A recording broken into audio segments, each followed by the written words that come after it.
বিশ্বকাপের আগে নিজেদের শেষ আন্তর্জাতিক টি-20 সিরিজ খেলবে। টুর্নামেন্ট শুরু হওয়ার 2 সপ্তাহের বেশি বাকি থাকতে যুক্তরাষ্ট্রে গেছে বাংলাদেশ জাতীয় দল, কিন্তু সে আশায় গুড়ে বালি। যুক্তরাষ্ট্রের বিপক্ষে চলতি মাসে 3 ম্যাচের টি-20 সিরিজ খেলার কথা ছিল টিম টাইগারদের। তা কথা থাকলেও বাংলাদেশি সেই সিরিজটি আদৌ মুখোমুখি হবে কিনা তা নিয়ে শঙ্কা তৈরি হয়েছে। বাংলাদেশ ক্রিকেট দল যুক্তরাষ্ট্রের হিউস্টনে পা রাখার পরপরই সেখানে বজ্র ঝড় হয়েছে, যাতে করে বেশ ক্ষয়ক্ষতি হয়েছে সেখানকার। বাংলাদেশ হিউস্টনে যে মাঠে খেলার কথা ছিল সেই মাঠ লন্ডভন্ড হয়েছে বজ্র ঝড়ে। দুই পারে দুই সাইড স্পিরিট ছাড়া ছুঁই আর ঠাঁই দাঁড়িয়ে নেই। বরণকারী বর্জ্য ঝড়ের মাঠের সঙ্গে মিশে গেছে স্থায়ী সব স্থাপনা। বিশ্বকাপের আগে টানা খেলার ধকল বাংলাদেশ দলের, তা সত্ত্বেও যুক্তরাষ্ট্রের বিপক্ষে 3 ম্যাচের টি-20 সিরিজ খেলে সেখানকার কন্ডিশনের সঙ্গে নিজেদের মানিয়ে নেওয়ার চেষ্টায় ছিল টাইগাররা। যুক্তরাষ্ট্রের বিপক্ষে টাইগারদের সিরিজের জন্য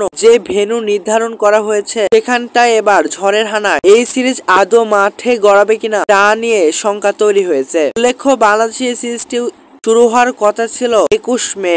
এরপর 23 ও 25 মে সিরিজের বাকি 2 টি-20 হওয়ার কথা ছিল।